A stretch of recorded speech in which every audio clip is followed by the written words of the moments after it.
नमस्कार साथियों, स्वागत है आप सभी का इंडो जीएस क्लासेस में। आज की क्लास में हम यूनेस्को विश्व धरोहर स्थलों के बारे में जानेंगे कि इंडिया में कौन कौन से स्थान यूनेस्को विश्व धरोहर स्थल में शामिल हैं, जिसे आप कहते हैं यूनेस्को वर्ल्ड हेरिटेज साइट्स।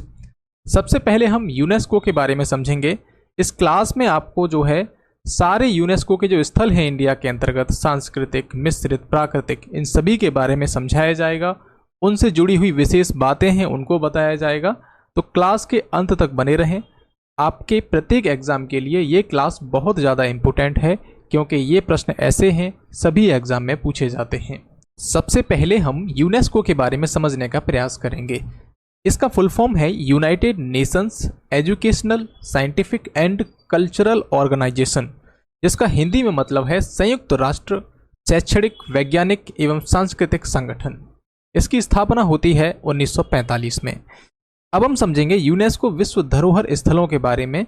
तो वे स्थल चिन्ह या क्षेत्र हैं जिन्हें उनके उत्कृष्ट सांस्कृतिक, ऐतिहासिक या फिर प्राकृतिक महत्व के लिए मान्यता प्राप्त है और जो यूनेस्को द्वारा प्रशासित एक अंतर्राष्ट्रीय संधि के तहत संरक्षित हैं। तो ये जो स्थान हैं वो एक अंतर्राष्ट्रीय संधि के तहत संरक्षित हैं जो यूनेस्को ने की है। विश्व धरोहर की अवधारणा जो है सेकेंड वर्ल्ड वॉर के बाद सांस्कृतिक स्थल और प्रकृति के व्यापक विनाश की चिंताओं के बीच में उभरी। दरअसल सेकेंड वर्ल्ड वॉर में जब किसी कंट्री पर अटैक होता था तो उनमें जो उनके प्राकृतिक संसाधन हैं, जो उनके हेरिटेज साइट हैं, उन पर भी निशाना बने थे, इसलिए वो क्षतिग्रस्त हुए।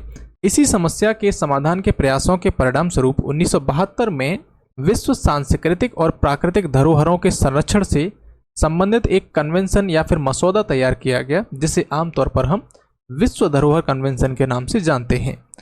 इसने विश्व की उत्कृष्ट धरोहरों के संरक्षण हेतु एक रूपरेखा प्रस्तुत की है।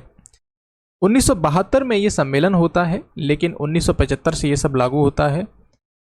बात करें अगर इंडिया की, तो इंडिया ने जो है 14 नवंबर 1977 को इस पर हस्ताक्षर किए थे, इस अभी समय पर या फिर कहें इस समझौते पर। अब हम क्लास में आगे बढ़ते हैं। भारत में यूनेस्को विश्व धरोहर कुल कितने हैं? तो कुल हैं 44।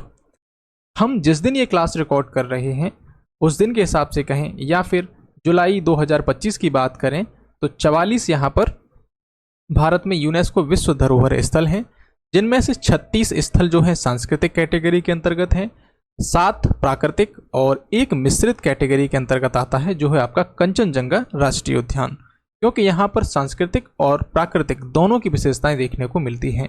सबसे पहले हम सांस्कृतिक को समझेंगे, फिर प्राकृतिक, देन मिश्रित वाले को। तो सांस्कृतिक में हमारा सबसे पहले है आगरा का किला। आगरा पड़ता है आपका उत्तर प्रदेश के अंतर्गत। तो आगरा का किला जो है 1983 के अंतर्गत इसको यूनेस्को विश्व धरोहर स्थलों की सूची में शामिल किया गया था इंडिया के अंतर्गत। अब आगरा के किले को लाल किले के नाम से भी जाना जाता है। एक दिल्ली में लाल किला कहते हैं और एक आगरे के अंतर्गत। इसका जो निर्माण है वो लाल बलुआ पत्थर से हुआ है और अकबर द्वारा ये निर्मित है। 1638 तक मुगल राजवंश के सम्राटों का मुख्य निवास स्थान ये रहा है। बात करें हम ताजमहल की, तो ताजमहल जो है 1983 में विश्व धरोहर स्थल की सूची में शामिल किया गया। मुगल सम्राट शाहजहां द्वारा अपनी पत्नी मुमताज महल की याद में इसको बनवाया गया था और दरअसल ये मकबरा है। यमुना नदी के दाहिने तट पर यह स्थित है। इसका निर्माण जो है 1631 से लेकर 1648 ईस्वी तक लगभग 17 वर्षों की अवधि में कंप्लीट हुआ था। सफ़ेद संगमरमर से ये बना हुआ है आपका ताजमहल, और ये जो संगमरमर है मकराना राजस्थान से खोदी गई थी। उस्ताद अहमद लाहौरी, ये बहुत ही इंपॉर्टेंट है, उस्ताद अहमद लाहौरी जो है इसका मुख्य वास्तुकार माना जाता है ताजमहल का, और ये विश्व के 7 आश्चर्यों में से एक है। अब हम आगे बात करेंगे तीसरा सांस्कृतिक स्थल ही हम पढ़ेंगे पहले, उसके बाद हम पढ़ेंगे प्राकृतिक। सांस्कृतिक में तीसरा है अजंता की गुफाएं। इसको भी 1983 में विश्व धरोहर स्थल के रूप में शामिल किया गया था। अब देखिए इस तरफ जो सन लिखा होगा वो सन होगा कि किस वर्ष इसको विश्व धरोहर स्थलों की सूची में शामिल किया है यूनेस्को ने। तो अजंता की गुफाएं जो हैं महाराष्ट्र के औरंगाबाद के पास बघोरा नदी के पास में सह्याद्री पर्वतमाला में चट्टानों को काटकर बनाया गया था। अब ये औरंगाबाद में है, महाराष्ट्र के अंतर्गत अजंता की गुफाएं। दरअसल ये जो गुफाएं हैं किसी एक चट्टान को काटकर बनाया गया था। इसमें किसी ईंट पत्थर की जरूरत नहीं पड़ी थी, पूरी की पूरी चट्टान काटकर इसको डिजाइन दिया गया था। इसमें कुल 29 गुफाएं हैं और सारी बौद्ध हैं। 25 विहार हैं इन 29 गुफाओं में से ही, और 4 चैत्य हैं जिन्हें प्रार्थना स्थल कहा जाता है बौद्ध धर्म के अंतर्गत। इनका निर्माण जो है वाकाटक वंश के द्वारा किया गया। हालांकि सातवाहन वंश जो है इसका शुरुआती निर्माता माना जाता है। एलोरा की गुफाओं की बात करें तो ये भी 1983 के अंतर्गत यूनेस्को वर्ल्ड हेरिटेज साइट में शामिल की गई। और महाराष्ट्र की सह्याद्री पर्वतमाला, यहाँ पर अजंता की गुफाओं से लगभग 100 किलोमीटर की दूरी पर यह स्थित है। मतलब दोनों ही ये महाराष्ट्र के अंतर्गत हैं, अजंता और एलोरा। ये गुफाएं हैं जो 34 गुफाएं हैं इसमें, जिनमें 17 ब्राह्मण या फिर कहीं हिंदू धर्म से संबंधित हैं, 12 बौद्ध और 5 जैन धर्म से संबंधित गुफाएं हैं। इसके निर्माण की शुरुआत जो है राष्ट्रकूट शासकों के द्वारा की गई थी 5वीं सदी के अंतर्गत। अब हम अगला है हमारा 5वां सूर्य मंदिर, सन टेम्पल जिसे कहते हैं, उड़ीसा कोणार्क के अंतर्गत है। 1984 में इसको यूनेस्को ने अपनी सूची में शामिल किया था। इसका निर्माण किसने कराया था? ये आपका है सन टेम्पल। तो राजा नरसिंह देव प्रथम जो कि गंग वंश से संबंधित थे, उन्होंने इसका निर्माण 13वीं शताब्दी के अंतर्गत कराया था। इसे हम ब्लैक पैगोडा के नाम से भी जानते हैं। मंदिर को एक विशाल रथ के आकार में बनाया गया है। सूर्य मंदिर के दोनों ओर 12 पहियों की 2 पंक्तियां हैं। अब इसके दोनों साइड में 12 पहियों की 2 पंक्तियां हैं और टोटल पहिए हो गए इसमें 24। साथ ही यहाँ पर 7 घोड़े हैं। अब यहाँ पर ये 10 रुपए का नोट है। आपने 10 रुपए के नोट के पीछे एक चित्र छपा दिखा होगा, वो इसी पहिए का चित्र है जो कि सूर्य मंदिर कोणार्क से है। ठीक है, तो इस बात को ध्यान रखना। 10 रुपए हैं, उसमें सूर्य मंदिर का चित्र है। सूर्य मंदिर का जो एक पहिया बना है उसका चित्र है। 6वां है महाबलीपुरम में स्मारकों का समूह, जो कि 1984 में यूनेस्को की वर्ल्ड हेरिटेज साइट में शामिल किया जाता है। तमिलनाडु के अंतर्गत पड़ता है महाबली के स्मारक। महाबलीपुरम भारत के तमिलनाडु राज्य का एक शहर है। इसे मामल्लपुरम के नाम से भी जाना जाता है। इन स्मारक समूहों को 7वीं और 8वीं सदी में पल्लव शासकों के द्वारा स्थापित किया गया था। तो महाबलीपुरम के जो स्मारक समूह हैं वो पल्लव शासकों ने बनाए थे। वीडियो में आगे बढ़ने से पहले मैं आपसे कुछ कहना चाहूँगा। दरअसल मित्रों, इस तरह के एजुकेशनल वीडियो बनाने में काफ़ी समय और मेहनत लगती है, जिससे कि आप तक सही और सटीक जानकारी हम पहुंचा सकें। और अगर आपको लगता है कि हमारी ये मेहनत आपके काम आ सकती है तो प्लीज़ इस चैनल को सब्सक्राइब कर लें, क्योंकि आपका एक सब्सक्रिप्शन हमें ऐसे ही वीडियोस बनाने के लिए हौसला प्रदान करता है। अब हम आगे अपने टॉपिक पर आते हैं। 7वां है हमारा गोवा के चर्च और कॉन्वेंट। 1986 में इसको यूनेस्को शामिल करता है। ये चर्चों और ईसाई मठों का एक समूह है। यहाँ पर है गोवा के चर्च और कॉन्वेंट, 2 बातें इसमें हैं। तो दरअसल ये ईसाई मठों का एक समूह है जिसमें चर्च भी हैं, कॉन्वेंट्स भी हैं, और ये पुर्तगालियों द्वारा बनाए गए थे 16 से 18वीं शताब्दी के दौरान। अब यहाँ पर समझिए, ये जो इस तरीके से गोवा के चर्च वगैरह हैं, ये इसके अंतर्गत आते हैं। 1986 में इसको यूनेस्को ने शामिल किया। अब यहाँ समझिए, बेसिलिका ऑफ बॉम जीसस, ये जो है यहाँ पर संत फ्रांसिस जेवियर की समाधि का नाम है, जो गोवा के अंतर्गत है। साथ ही यहाँ पर सी कैथेड्रल, गोवा का सबसे बड़ा चर्च है ये। Church of lady of the rosary, सबसे पुराना चर्च माना जाता है ये। तो हमने गोवा के अंतर्गत जो चर्च हैं, कॉन्वेंट हैं, जिनको यूनेस्को विश्व धरोहर स्थल 1986 में शामिल किया गया, इसको समझा। अब हम आगे समझेंगे फतेहपुर सीकरी के बारे में। तो फतेहपुर सीकरी को भी 1986 में शामिल किया गया था। ये आपकी फतेहपुर सीकरी है। 571 से लेकर 1585 ईस्वी, यहाँ पर 1571 होगा, गलती से 571 लिख गया है। यहाँ 1571 से लेकर 1585 ईस्वी के बीच जो मुगल सम्राट अकबर है, उसने फतेहपुर सीकरी को अपनी राजधानी के रूप में चुना था। फतेहपुर सीकरी दरअसल आप आगरा और राजस्थान की ओर जाएंगे तब आपको पड़ेगा बीच में, तो ये राजस्थान के अंतर्गत ही पड़ता है बेसिकली। और इसमें लाल बलुआ पत्थर का इस्तेमाल किया गया था इसकी दीवारें वगैरह बनाने में। फतेहपुर सीकरी का अर्थ क्या है? इसका अर्थ है विजय का शहर। यहीं आपको बुलंद दरवाज़ा देखने को मिलेगा जो कि अकबर ने गुजरात विजय के उपलक्ष्य में बनवाया था। सलीम चिश्ती का मकबरा यहाँ पर है जो कि सफ़ेद संगमरमर से निर्मित है। जोधाबाई का महल और इबादत खाना भी फतेहपुर सीकरी के अंतर्गत मौजूद है। अब ये जो आपको विशेष बातें मैं बता रहा हूँ इन स्थलों से संबंधित, ये सभी एग्जाम में पूछी गई हैं और आगे के जितने भी एग्जाम्स हैं उनमें सभी में महत्वपूर्ण हैं। अगला है हम्पी में स्मारक समूह, हम्पी में स्मारकों का समूह। 1986 में इसे भी शामिल किया जाता है। हम्पी जो है विजयनगर साम्राज्य, आपने सुना होगा, विजयनगर के अंतिम महान हिंदू साम्राज्य की राजधानी थी। बात करें इसकी लोकेशन की तो मध्य कर्नाटक के बेल्लारी जिले में तुंगभद्रा नदी बेसिन में स्थित है। इसके प्रसिद्ध स्थानों की अगर बात करें हम तो कृष्ण मंदिर परिसर, नरसिंह गणेश हेमकूट मंदिर समूह, अच्युतराय मंदिर परिसर, विठल मंदिर परिसर, पट्टाभिराम मंदिर परिसर, लोटस महल, ये सब इसमें शामिल हैं हम्पी के स्मारक समूहों में। साथ ही विजयनगर साम्राज्य से संबंधित एक तथ्य और है जो है तालीकोटा का युद्ध, जो कि 1565 में होता है। इसके बाद जो है हम्पी एक खंडर के रूप में तब्दील हो गया था। अब ये हम्पी के स्मारक समूह हैं। अब यहाँ पर आप 50 रुपए का ये नोट देखोगे, उसके पीछे हम्पी का रथ है, यहाँ आपको दिख रहा होगा, इसका चित्र बना हुआ है। तो हम्पी के रथ का चित्र यहाँ पर बना हुआ है 50 रुपए के नोट में। अगला है खजुराहो स्मारक समूह। 1986 में इसको शामिल किया जाता है। मध्य प्रदेश के छतरपुर जिले में स्थित है ये और हिंदू और जैन मंदिरों का एक समूह है। अपनी नागर शैली की वास्तुकला और कामुक मूर्तियों के लिए ये प्रसिद्ध है। मध्य प्रदेश के छतरपुर जिले में ये स्थित है। इसका निर्माण जो है चंदेल राजवंश द्वारा 950 से 1050 ईस्वी के आसपास इसका कराया जाता है। कंदरिया महादेव मंदिर भी यहीं पर स्थित है। राजस्थान में 10वीं शताब्दी का एक मंदिर है भांडदेव मंदिर। भांडदेव मंदिर जो है खजुराहो स्मारकों की शैली में ही बनाया गया है और इसे अक्सर छोटा खजुराहो के नाम से पुकारा जाता है। तो ये कहाँ पर है? भांडदेव मंदिर राजस्थान के अंतर्गत है और खजुराहो जो है मध्य प्रदेश के अंतर्गत है। अगला है हमारा 11वां एलिफेंटा की गुफाएं। 1987 में इसको यूनेस्को वर्ल्ड हेरिटेज साइट में शामिल किया जाता है इंडिया की सूची में। यह मुंबई में स्थित है एलिफेंटा की गुफाएं। अजंता एलोरा ये भी महाराष्ट्र के अंतर्गत हैं और एलिफेंटा भी महाराष्ट्र के अंतर्गत है। ये गुफाएं जो है 5वीं से 8वीं शताब्दी के बीच की मानी जाती हैं और भगवान शिव को ये समर्पित हैं। 12वां है महान जीवित चोल मंदिर। 1987 में इसको शामिल किया जाता है। तमिलनाडु के अंतर्गत ये महान जीवित चोल मंदिर है।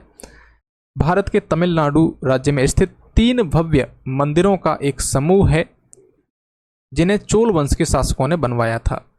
तो 3 वो मंदिर कौन से हैं? तंजावुर का बृहदीश्वर मंदिर, गंगई कोंड चोलपुरम का बृहदीश्वर मंदिर और दारासुरम का ऐरावतेश्वर मंदिर। तो ये चोल मंदिरों के समूह में शामिल हैं जिन्हें 1987 में यूनेस्को वर्ल्ड हेरिटेज साइट्स में शामिल किया गया। 13वां है पत्तदकल में स्मारकों का समूह। तो ये पत्तदकल जो है कर्नाटक में है। 7वीं और 8वीं शताब्दी में चालुक्य वंश के शासनकाल के दौरान इसको बनाया जाता है। हिंदू और जैन मंदिरों का एक समूह है ये। वेसर शैली में इनका निर्माण हुआ है। बादामी चालुक्यों की राजधानी से 22 किलोमीटर की दूरी पर ये पत्तदकल के जो स्मारक हैं वो समूह शामिल है, मतलब स्थित हैं वहाँ पर। अब इसमें मुख्य मंदिर कौन कौन से हैं? तो विरूपाक्ष मंदिर, संगमेश्वर मंदिर, मंदिर मल्लिकार्जुन मंदिर और पापनाथ मंदिर। यहाँ ये मंदिर मल्लिकार्जुन मंदिर नहीं है, दरअसल ये संगमेश्वर मंदिर का नीचे आ गया है। ठीक है, तो इससे टेंशन मत लेना, इसका नाम है मल्लिकार्जुन मंदिर, इधर है संगमेश्वर मंदिर और पापनाथ मंदिर। तो ये इसके प्रमुख मंदिर हैं पत्तदकल के स्मारक समूह में। साथ ही हम बात करें सांची में बौद्ध स्मारक 1989। तो सांची का ये जो महान स्तूप है भारत के सबसे महत्वपूर्ण और प्राचीन बौद्ध स्थलों में से एक है और मध्य प्रदेश के रायसेन जिले में ये स्थित है। इसका निर्माण अशोक सम्राट द्वारा किया जाता है और इसके निर्माण की जो देखरेख है अशोक की पत्नी देवी ने की। किसने की? देवी ने की, जो कि विदिशा से संबंधित थी। तो विदिशा का स्वाभाविक लगाव इसके साथ में रहा है। वर्ष 1818 में जब ब्रिटिश अधिकारी हेनरी टेलर ने इसकी पुनः खोज की, उसके बाद अलेक्जेंडर कनिंघम जो है 1851 में सांची में प्रथम औपचारिक सर्वेक्षण एवं उत्खनन का कार्य करते हैं। 15वां है हुमायूं का मकबरा 1993, जो कि दिल्ली के अंतर्गत स्थित है, हुमायूं टॉम के नाम से। भारतीय उपमहाद्वीप का पहला प्रमुख उद्यान मकबरा है। इसे 1569 से 70 के बीच में हुमायूं की पत्नी बेगा बेगम या फिर कहें हाजी बेगम ने बनवाया था और इसका डिज़ाइन फारसी वास्तुकार हैं मिर्जा घियास और उनके बेटे सैयद मुहम्मद, इन्होंने इसका डिज़ाइन तैयार किया था।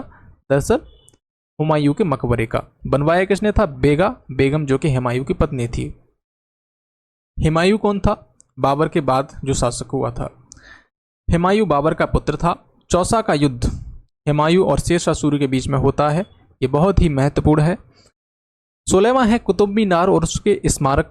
1993 में कुतुब मीनार को शामिल किया जाता है। उसके आसपास के स्मारकों को यूनेस्को वर्ल्ड हेरिटेज साइट की सूची में शामिल किया जाता है। कुतुब मीनार जो है 5 मंजिला लाल बलुआ पत्थर से निर्मित एक मीनार है जो कि लगभग 72.5 मीटर ऊंची है। इसका निर्माण जो है कुतुबुद्दीन ऐबक ने 1193 में शुरू किया था और इल्तुतमिश ने इसे पूरा कराया। मतलब कुतुबुद्दीन ऐबक के टाइम पर जो आपका ये मीनार है, इसका निर्माण कार्य प्रारंभ हुआ और इल्तुतमिश के टाइम पर यह कंप्लीट हुआ। साथ ही मोहम्मद बिन तुगलक ने और फिरोज शाह तुगलक, इन्होंने इसकी मरम्मत करवाई थी। यहीं आपको देखने को मिलेगा अलाई दरवाज़ा। कुव्वत उल इस्लाम ये मस्जिद है, उत्तर भारत की सबसे प्राचीन मस्जिद है जिसका निर्माण हिंदू मंदिरों से प्राप्त सामग्री से किया गया है। मतलब जो हिंदू मंदिरों पर जो आक्रमण वगैरह किए गए थे, उनसे जो पत्थर हुए, टुकड़े मिले, उन सभी से इसका निर्माण किया गया। यहीं पर आपका एक लौह स्तंभ है। आगे है दार्जिलिंग, कालका, शिमला और नीलगिरी के पर्वतीय रेलवे। अब ये जो रेलवेज हैं दार्जिलिंग का और नीलगिरी का और कालका का, इन्हें भी यूनेस्को ने शामिल किया है। इन्हें सामूहिक रूप से भारत के पर्वतीय रेलवे के रूप में जानते हैं। सबसे पहले हम समझेंगे दार्जिलिंग हिमालयन रेलवे, जैसे 1999 में सबसे पहले शामिल किया गया था रेलवे की कैटेगरी में। अगर हम देखें तो पश्चिम बंगाल में है ये।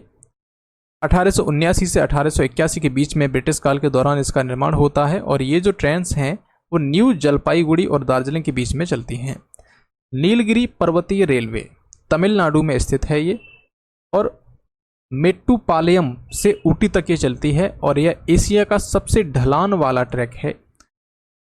कालका शिमला रेलवे 2008 में इसको शामिल किया जाता है। कालका हरियाणा के अंतर्गत पड़ता है, तो हरियाणा के कालका से लेकर हिमाचल प्रदेश के शिमला तक ये चलती है।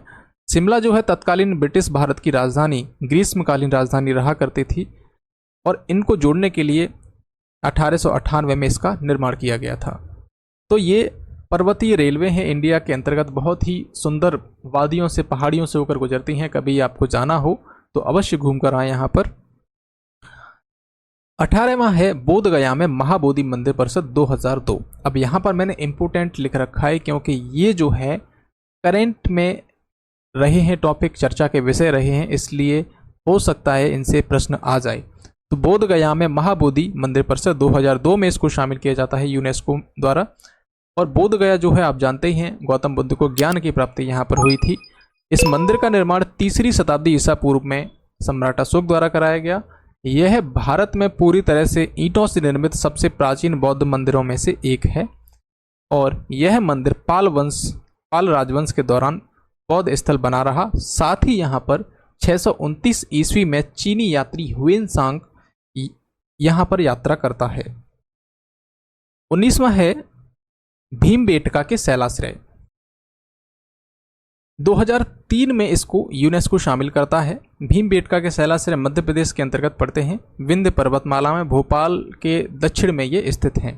यहाँ पर आपको तकरीबन 500 से अधिक शैल चित्र वाले शैलाश्रय मिल जाएंगे। मतलब जो पत्थर की दीवारें हैं, चट्टानें हैं, उन पर बहुत सारे चित्र बने हुए हैं इस तरीके से। और ये जो चित्र हैं लगभग 30,000 वर्ष पुराने माने जाते हैं। भीमबेटका की जो चित्रकारी है उच्चपुरा पाषाण काल, मध्य पाषाण काल, ताम्र पाषाण काल, प्रारंभिक ऐतिहासिक और मध्यकालीन काल के हैं। अब आपको ये समझ नहीं आ रहे हैं तो मैंने एंशिएंट हिस्ट्री की क्लास कराई है, वहाँ पर जाकर आप देख सकते हैं इनके बारे में क्या है, पुरा पाषाण काल, मध्य पाषाण काल। अब समझिए आगे। हालांकि अधिकांश जो चित्र हैं यहाँ पर मध्य पाषाण युग के हैं। भीमबेटका शैलाश्रयों की खोज जो है 1957 में VS वाकड़कर ने की थी और ये भारत की सबसे पुरानी ज्ञात शैल कला में से एक है। PS वाकड़कर का नाम आप याद रखना। आगे हम समझेंगे चंपानेर पावागढ़ पुरातत्व पार्क। गुजरात में ये स्थित है। गुजरात का एक जिला है पंचमहल जिला, वहां पर चंपानेर पावागढ़ पुरातत्व पार्क स्थित है। इसमें प्रागैतिहासिक ताम्रपाषाण काल स्थल, एक प्रारंभिक हिंदू राजधानी का पहाड़ी किला और 16वीं शताब्दी की गुजरात राज्य की राजधानी के अवशेष शामिल हैं। इस स्थल में अन्य अवशेषों के अलावा 8वीं से 14वीं शताब्दी के दुर्ग, महल, धार्मिक भवन, आवासीय परिसर, कृषि संरचनाएं, जल प्रतिष्ठान आदि भी शामिल हैं। अब ये जो पावागढ़ पहाड़ी है, ये इस पर एक मंदिर स्थित है, कालिका माता मंदिर, जो कि यहाँ का बहुत ही फेमस मंदिर है और महत्वपूर्ण हिंदू तीर्थ स्थल है। 21वां है छत्रपति शिवाजी टर्मिनस 2004 मुंबई। बहुत ही महत्वपूर्ण है, याद रखना।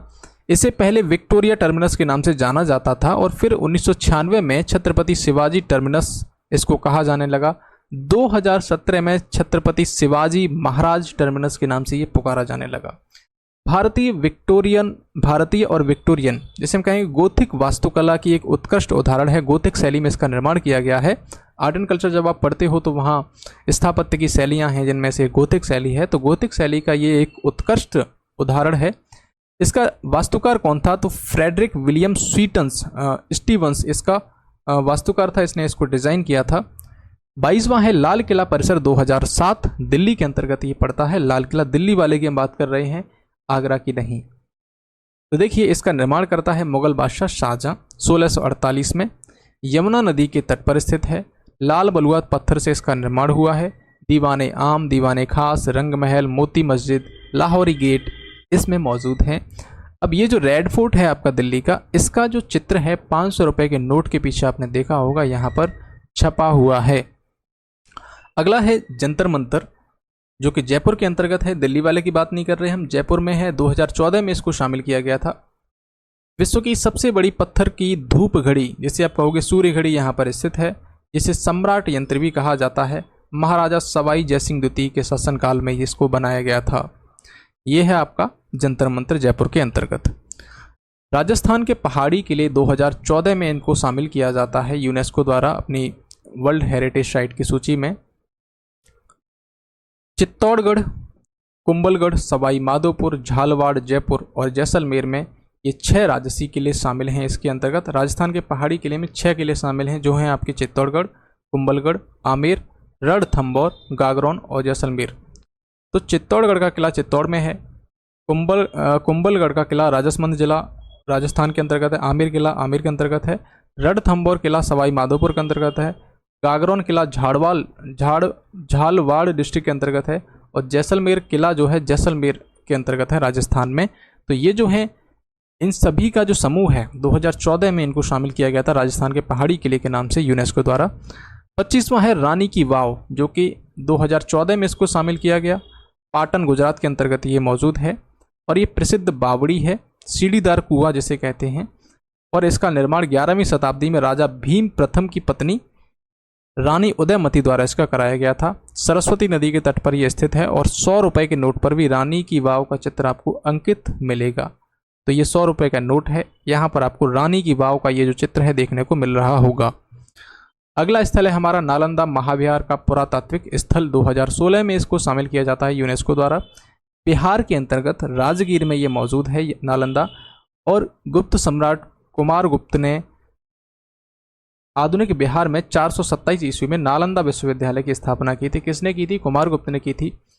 साथ ही यहाँ पर हर्षवर्धन के शासनकाल में चीनी यात्री हुइनशांग 5 वर्षों तक अध्ययन करने के लिए आता है। और 670 ईस्वी में एक अन्य चीनी यात्री इत्सिंग ने भी नालंदा की यात्रा की। नालंदा के अंतर्गत चीन, मंगोलिया, तिब्बत, कोरिया इन सब जगहों से छात्र जो है अध्ययन करने आया करते थे। नालंदा पर हमला पहला किसने किया? तो समुद्रगुप्त के शासनकाल में हूणों ने पहला हमला किया था। बाद में हमला जो हुआ है सबसे भयानक वो हुआ है 1193 में। तुर्की शासक कुतुबुद्दीन ऐबक का एक सेनापति था बख्तियार खिलजी, इसने इसको नष्ट कर दिया नालंदा महाविहार को। भारतीय संसद ने 2010 में नालंदा विश्वविद्यालय अधिनियम पारित किया, जो नए संस्थान के लिए कानूनी ढांचा प्रदान करता है। मतलब ये जब नष्ट हो गया तो उसके बाद से इसकी देखरेख नहीं हो पाई थी उतनी। हालांकि नालंदा विश्वविद्यालय अधिनियम पारित किया गया और साथ में यहाँ पर कई सारे कोर्सेज चलाए जा रहे हैं, तो नालंदा महाविहार को एक बार फिर से स्थापित करने का प्रयास किया जा रहा है।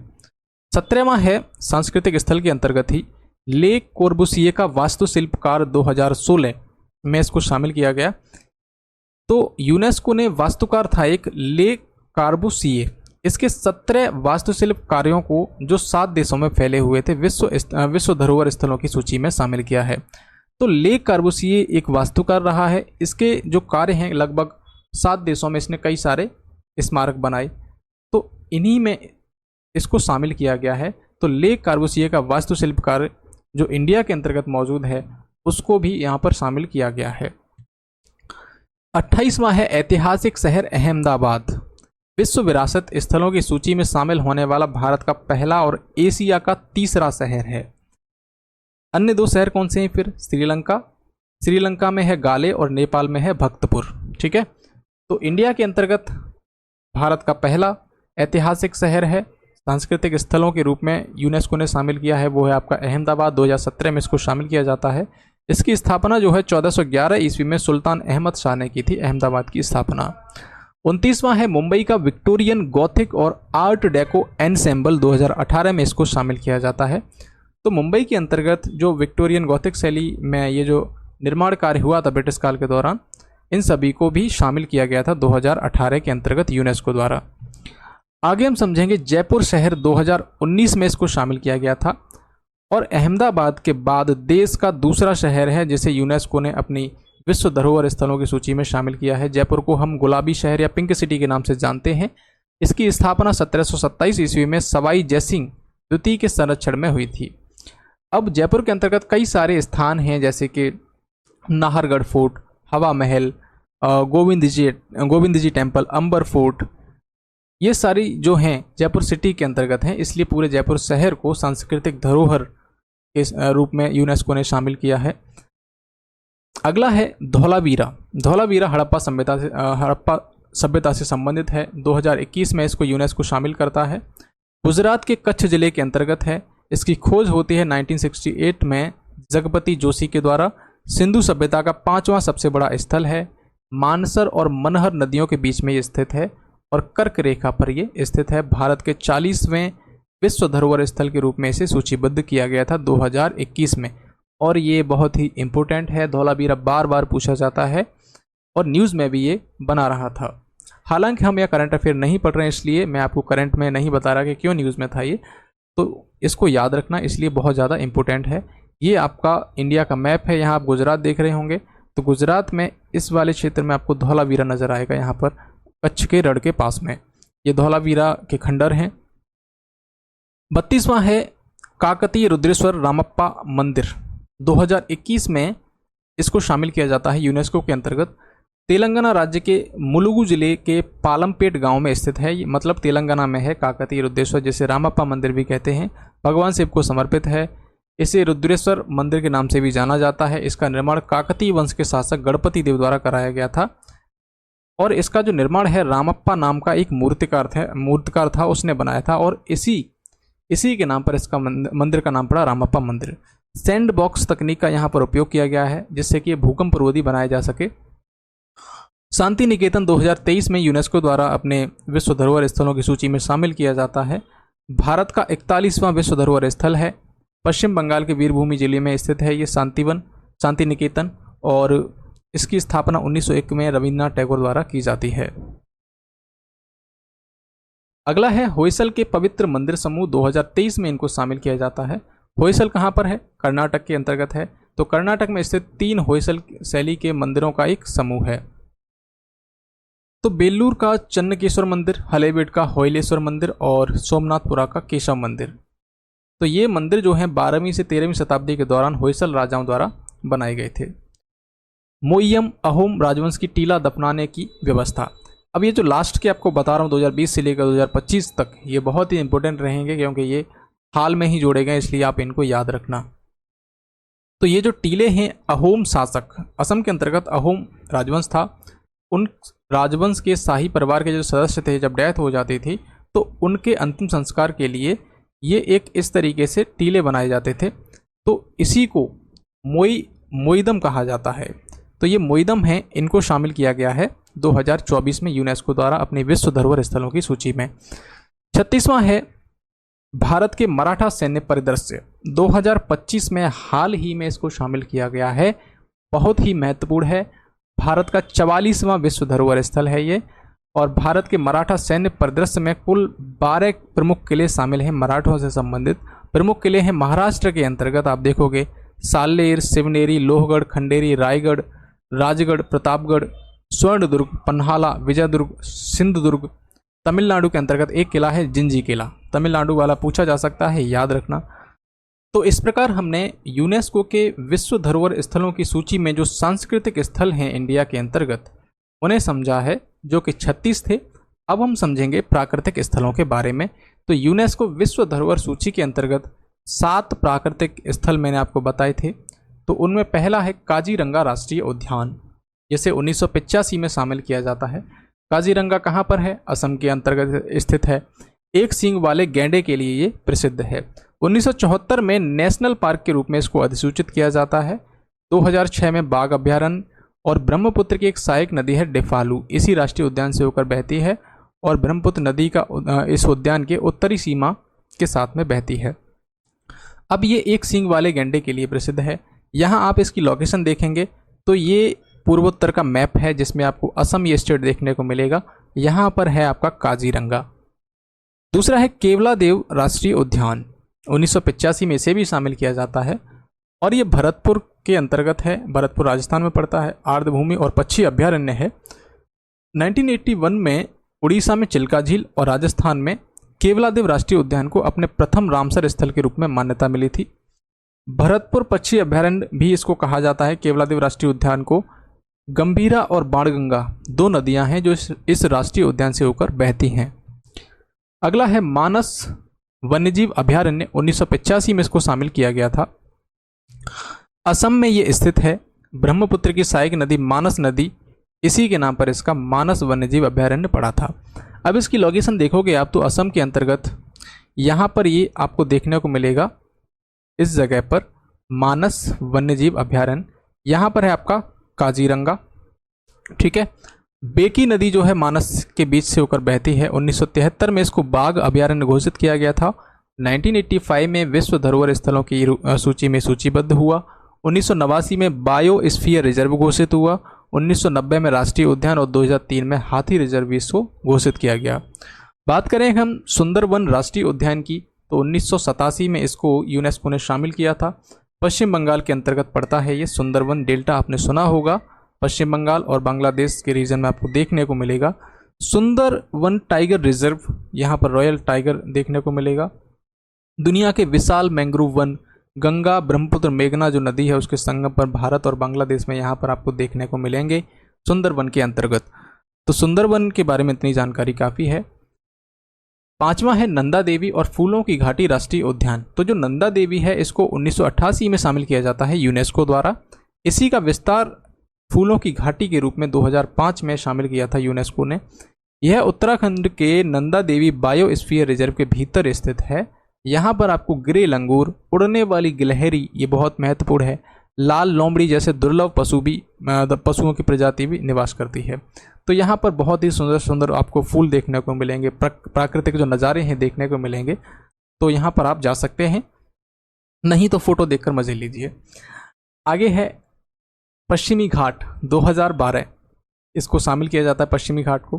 पश्चिमी घाट की लोकेशन अगर आप देखोगे तो ये महाराष्ट्र है, और महाराष्ट्र के साइड से आप देखोगे इस तरफ से वेस्ट साइड में कोस्टल एरियाज में ये ग्रीन कलर में जो है इसे हम कहेंगे वेस्टर्न घाट। तो यही है हमारा पश्चिमी घाट। तो ये भारत के 6 राज्यों में फैला हुआ है, गुजरात, महाराष्ट्र, गोवा, कर्नाटक, केरल और तमिलनाडु, ठीक है। प्रश्न में ये भी पूछा जा सकता है किन किन राज्यों में फैला हुआ है, तो आपको ध्यान में रखना है। ताप्ती नदी के पास से शुरू होकर कन्याकुमारी तक 1600 किलोमीटर तक ये फैला हुआ है। औसत ऊंचाई इसकी है लगभग 1200 मीटर। सह्याद्री पहाड़ियों के नाम से भी जाना जाता है। केरल में अनाईमुडी नाम से एक चोटी है, पश्चिमी घाट की सबसे ऊंची चोटी है। साथ ही यह हिमालय के बाहर स्थित भारत की सबसे ऊंची चोटी भी है। कौन? अनाईमुडी। अब समझिए ये श्रृंखला जो है माथेरान, लोनावाला, खंडाला, महाबलेश्वर, पंचगनी, अंबोली घाट, कुद्रेमुख, कोडागू, ये जो हिल स्टेशंस हैं इसी श्रृंखला के अंतर्गत मौजूद हैं। अगर आपसे पूछा जाए कुद्रेमुख हिल स्टेशन कहाँ पर है, तो ये पश्चिमी घाट के अंतर्गत ही है। पश्चिमी घाट से निकलने वाली और पश्चिम की ओर बहने वाली नदियों की अगर हम बात करें, यहाँ पर समझिए पश्चिमी घाट से निकलने वाली और पश्चिम की ओर बहने वाली, मतलब पश्चिमी घाट से निकल रही हैं और पश्चिम की ओर बह रही हैं, उसमें है आपका पेरियार, भरतपुजा, नेत्रवती और शरावती और मंडोवी। साथ ही पश्चिमी घाट से निकलने वाली, पूर्व की ओर बहने वाली नदियों की अगर हम बात करें तो वो है आपकी 3 प्रमुख नदियां हैं जो पश्चिमी घाट से निकलती हैं, पूर्व की ओर बहती हैं, गोदावरी, कृष्णा और कावेरी। ठीक है, तो पश्चिमी घाट को 2012 में शामिल किया गया था।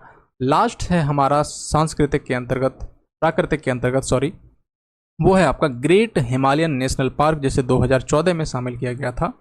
ये हिमाचल प्रदेश के कुल्लू जिले में स्थित है। 1999 में राष्ट्रीय उद्यान अल्पाइन, हिमनद, समशीतोष्ण और उष्णकटिबंधीय वन जैसे वनस्पति और जीव जंतु यहाँ पर मौजूद हैं। दरअसल इसको 1999 में राष्ट्रीय उद्यान घोषित किया गया था। यहाँ पर अल्पाइन, हिमनद वगैरह ये सब चीज़ें मौजूद हैं। यहाँ आप मैप में देखोगे आप तो ग्रेट हिमालयन नेशनल पार्क आपको देखने को मिलेगा। ये हिमाचल प्रदेश का मैप है। यहाँ आपको रोहतांग पास, ग्रेट हिमालय का ये जो रीजन है ये देखने को मिलेगा। इसके नीचे यहाँ पर ग्रेट हिमालयन नेशनल पार्क है, यहाँ पर इस रीजन में। ठीक है, इसको ध्यान रखना। लास्ट में है हमारा मिश्रित कैटेगरी के अंतर्गत, मिक्स कैटेगरी के अंतर्गत, वो है कंचनजंगा राष्ट्रीय उद्यान, जिसे 2016 में यूनेस्को द्वारा अपनी विश्व धरोहर स्थलों की सूची में शामिल किया जाता है। कंचनजंगा जो है सिक्किम में स्थित है। इसका नाम माउंट कंचनजंगा के नाम पर रखा गया है। कंचनजंगा विश्व की तीसरी सबसे ऊंची चोटी है। इसी के नाम पर कंचनजंगा का नाम, जो ये राष्ट्रीय उद्यान है उसका नाम कंचनजंगा रखा गया है। इस उद्यान के पास में भूटिया और लेप्चा जैसे कई आदिवासी समूह वर्षों से रहते आए हैं। मिश्रित और विरासत स्थलों में प्राकृतिक और सांस्कृतिक दोनों महत्व के तत्व शामिल होते हैं।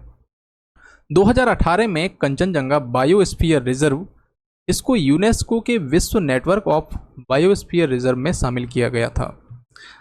अब आपके लिए अंत में प्रश्न है, हमने इंडिया के अंतर्गत आज तक जितने भी विश्व धरोहर स्थल हैं उनको समझा है, चाहे वो सांस्कृतिक हों, चाहे प्राकृतिक हों, चाहे मिक्स कैटेगरी के हों। अब आपसे एक प्रश्न है, उसका जवाब आपको कमेंट बॉक्स में देना है। प्रश्न कह रहा है कि यूनेस्को विश्व धरोहर स्थल रामप्पा मंदिर कहाँ पर स्थित है? विकल्प है आपके कर्नाटक, तमिलनाडु, तेलंगाना और केरल। इनमें से एक विकल्प सही है, जिसका जवाब आप कमेंट बॉक्स में दे सकते हैं। और वीडियो अच्छा लगा हो तो आप वीडियो को लाइक कर सकते हैं, साथ ही चैनल को भी सब्सक्राइब कर सकते हैं, क्योंकि आपके एक सब्सक्राइब से हम बहुत प्रेरित होते हैं और आपके लिए ऐसे ही वीडियो हमेशा लाते रहेंगे। धन्यवाद।